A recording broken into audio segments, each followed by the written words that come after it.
The first time I saw him, he was standing by the window of a downtown Boston cafe, a cup of coffee in hand, and an expression that wavered between focus and ease. The fogged-up glass distorted his face, but there was something about his posture, a calmness that felt deliberate, almost calculated, that made me pause before pushing the door open. He noticed me looking and smiled. It was an easy smile, the kind that arrives before words and lingers long after the conversation ends. That morning, we shared a cramped table near the entrance, where the cold breeze slipped in every time someone opened the door. His name was Ethan, and he spoke with the confidence of someone who believed the world was his to shape. I've always been methodical, the kind of person who double-checks if the door is locked and folds towels in the same direction. Ethan was different, spontaneous, charming, able to turn a simple idea into a grand plan in minutes. I thought that difference balanced us. Our plan was born like that, from one of those conversations that starts as a daydream and ends as a pact. We were lying on the couch in our small rented home, surrounded by receipts and sheets scribbled with numbers. Ethan sketched out optimistic scenarios: growing profits, smart investments, $1 million by the time we turned 40. I, more skeptical, listed expenses, deadlines, and the sacrifices we'd need to make. "If we're going to do this," I said, tapping my pen on the table, "it has to be serious. Every penny counts." "Every penny," he repeated, and we exchanged a look of shared determination before sealing the deal with an exaggeratedly solemn handshake. The months that followed were a string of small sacrifices. Dinners turned into quiet meals at home, new clothes replaced by mending old ones, vacations postponed for after we hit the goal. Our evenings were spent sifting through piles of bank statements and spreadsheets that seemed to grow more labyrinthine by the week. I remember one particularly cold night when the heater broke. Sitting side by side on the couch, wrapped in blankets, we whispered to distract ourselves from the chill. Ethan talked about the future, the house we'd buy, the trips we'd take, as though it was inevitable. "Do you really think we'll make it?" I asked, more to hear his answer than out of real doubt. "Of course we will." He squeezed my hand, firm and certain. "The question isn't if, it's when." I believed him, and that belief kept us going as friends drifted away, frustrated by our constant excuses to avoid spending money, and family members hinted that we were being too extreme. But there were moments when Ethan seemed different, little things that, at the time, didn't feel important. Sometimes he'd come home wearing a strange smile, distant, like he was holding on to a good secret.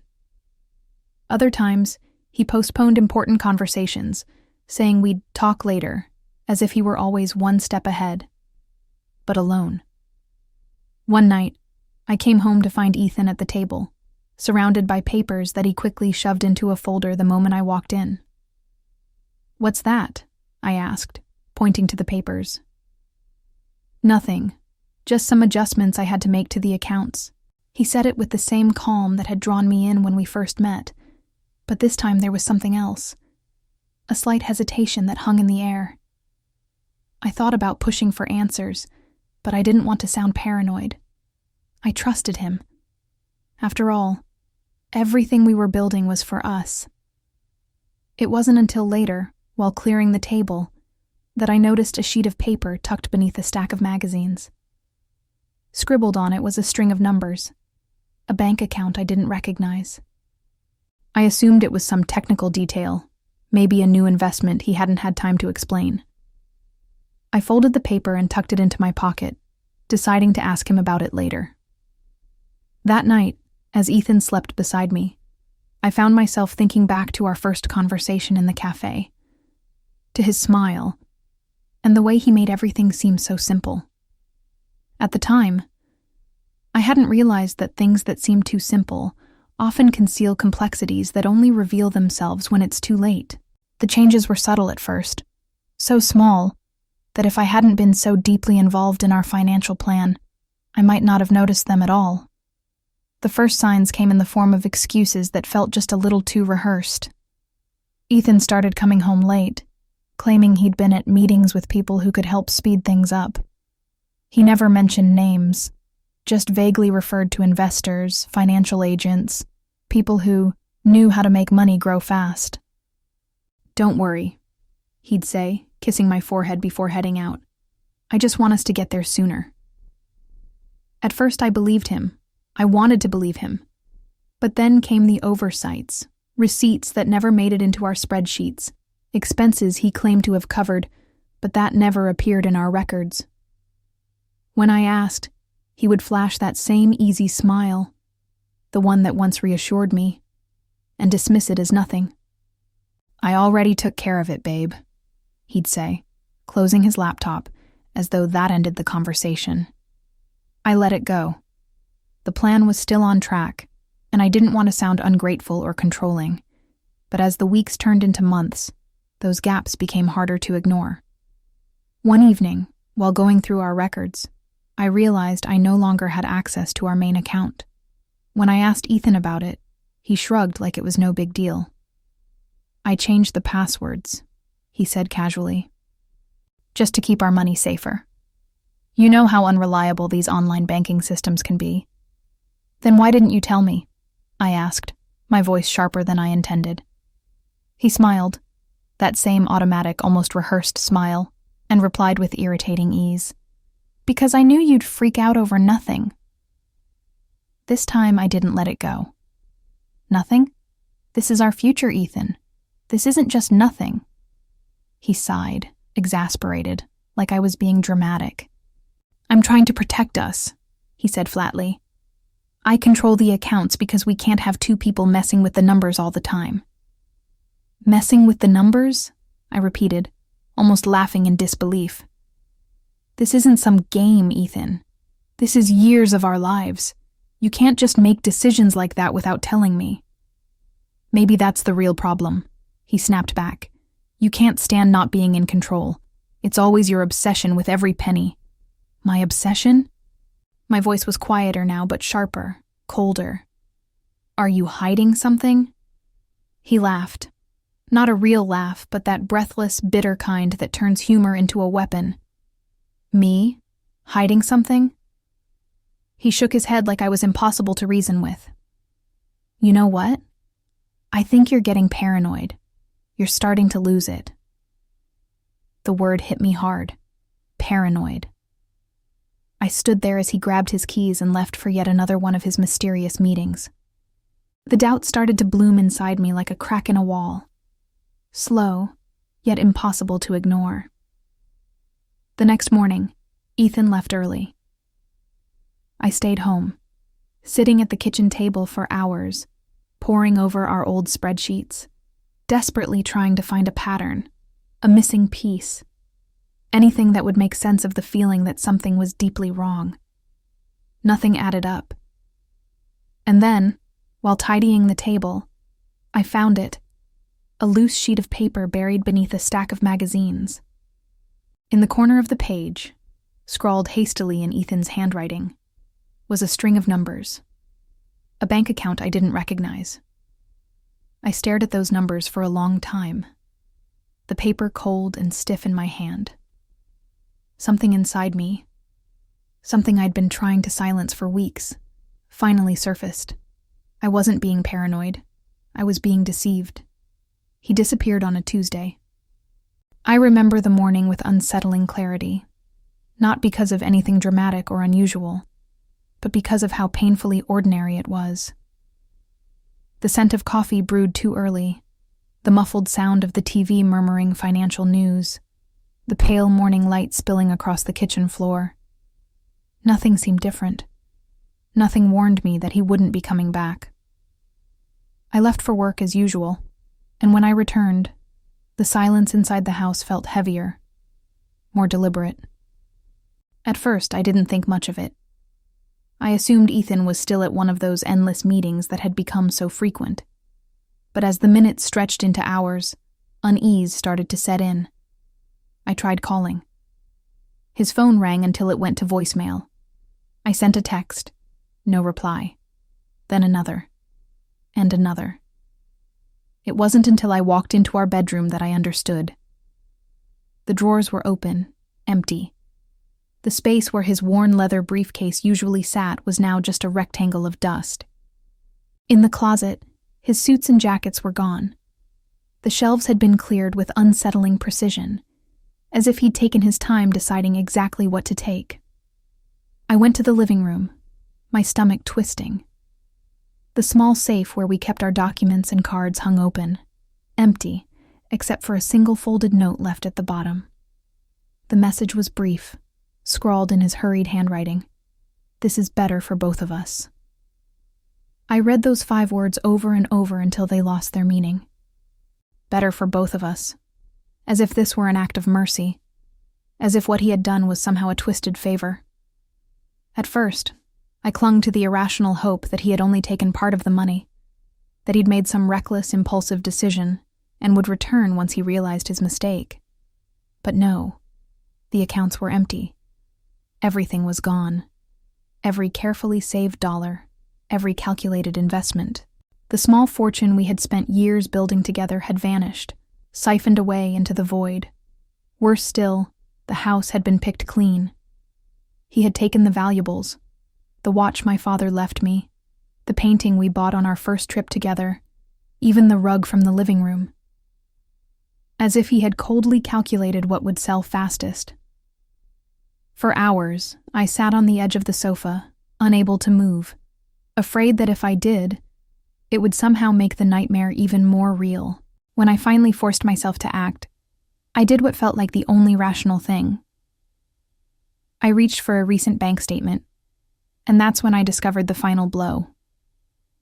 Ethan hadn't just taken our money. He had left a string of debts in my name. Credit cards I never opened, loans I never requested. The total was staggering, far more than I could possibly pay. I remember laughing, a dry, hollow sound that startled me. There was no room left for panic or anger. All that remained was the cold realization that every foundation I had believed in had crumbled beneath me. For a moment, I thought about giving up, about calling someone, maybe my mother, and admitting that I had trusted too blindly, that I had ended up with nothing but a pile of debt and a hollow, empty home. But then I remembered the paper I had found days earlier, the one with the string of numbers scrawled across it. I stood up slowly, my legs weak beneath me, and dug through the papers on the table until I found it. That bank account. I didn't know what I would find by following that lead, whether it would be an answer or just another dead end. But I knew one thing. Whatever waited on the other side, I couldn't just accept this as the end. The string of numbers seemed to pulse on the page, as if it carried a truth I couldn't yet grasp. It was a bank account. That much I knew.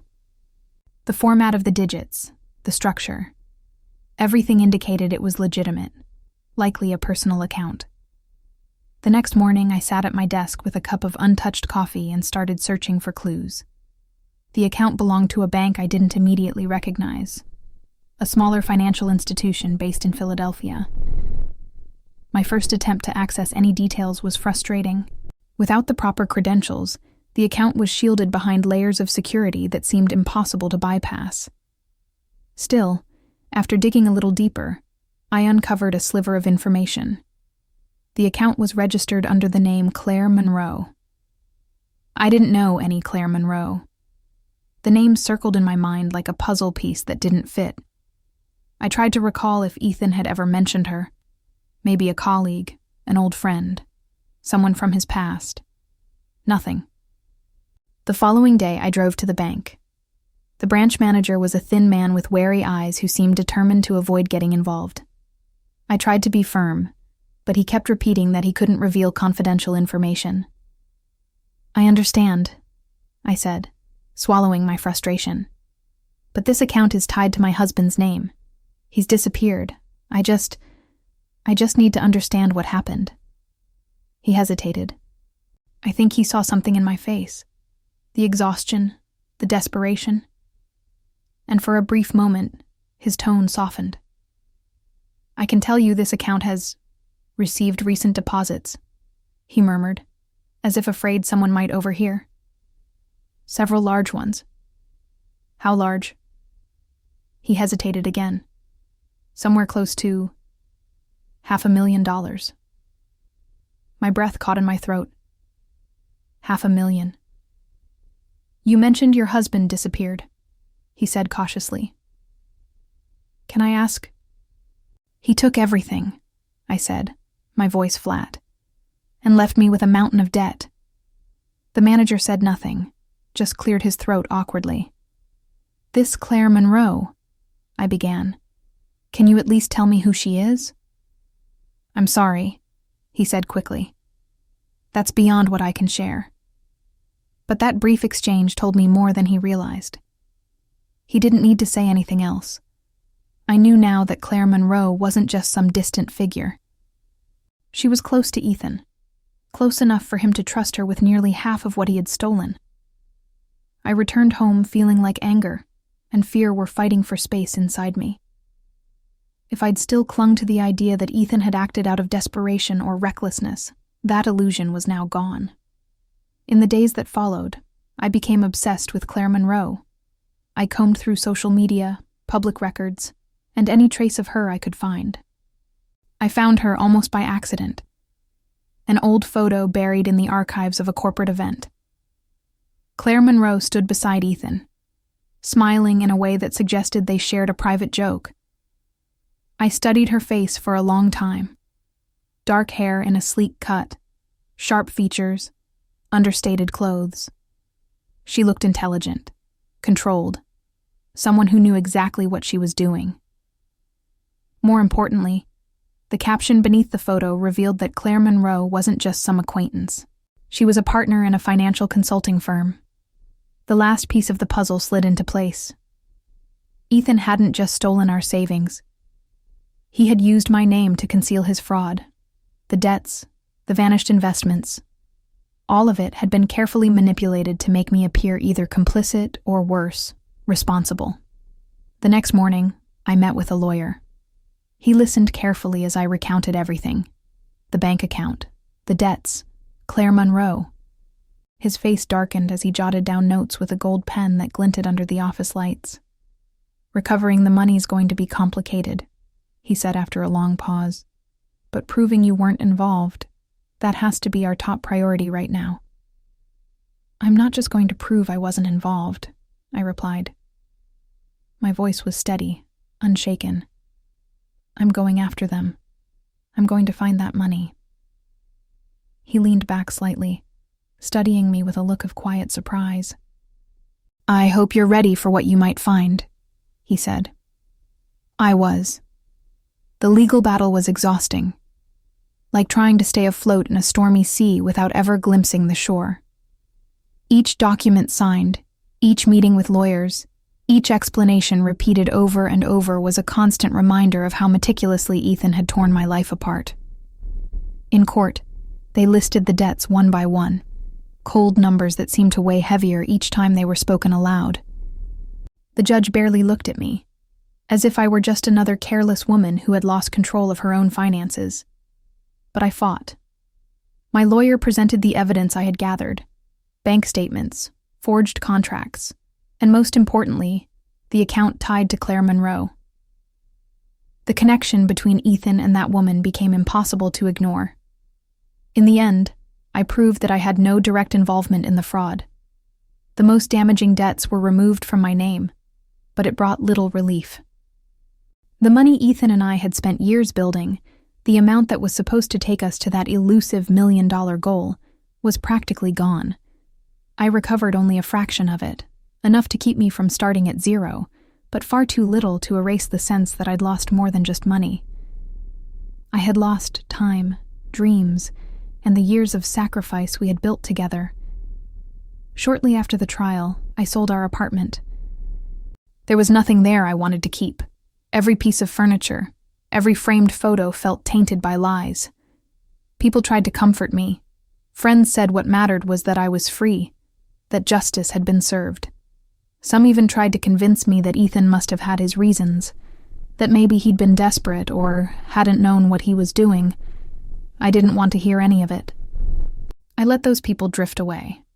The ones who couldn't accept that the Ethan they knew had been nothing more than a carefully crafted illusion. Instead, I threw myself into something that gave me a sense of control: learning. I spent endless nights devouring books and articles on finance, the stock market, and asset protection. I studied investments, diversified portfolios, and financial security. I read with the same obsessive focus I had once devoted to our $1,000,000 plan. Except this time, my goal wasn't wealth. It was safety. For the first time, I was handling my own money, no longer as part of a team or under the guidance of someone who claimed to know better. Every decision was mine. At first, that terrified me. But soon, it became empowering. I started small. A conservative investment here, a cautious risk there. I wasn't chasing quick wealth. I was building something steady, something no one could take from me again. Slowly, the balance in my account began to grow. Bit by bit, I carved out a new life. One I shaped quietly, without the need to prove anything to anyone. Then, one morning, as I sat in a quiet cafe in downtown Boston, I saw Ethan. He was sitting alone, his posture slouched, his shoulders drawn inward as though he carried something heavy. His hair was thinner, and his face looked worn, not from age, but from something deeper, something that had eaten away at him. He saw me. For a moment, our eyes met before he stood and walked over. "Are you okay?" he asked, as if that question could erase everything. I laughed, not because it was funny, but because his attempt to sound concerned was so pathetic it almost amused me. "You want to know if I'm okay?" I said, crossing my arms. He glanced down at the table, avoiding my eyes. "I didn't want it to end like this," he muttered. "It ended exactly the way it should have," I replied, my voice steady. He opened his mouth, maybe to offer an excuse or a weak apology. I didn't wait to find out. I grabbed my bag and walked out of the cafe without looking back. Outside, the air was crisp and sharp, but I felt strangely light. There was no anger anymore, no sadness. Only the quiet certainty that for the first time in a long while, my life was entirely my own. What did you think of the story? Leave a comment below. Let us know which city you're watching from. Subscribe to the channel for more stories.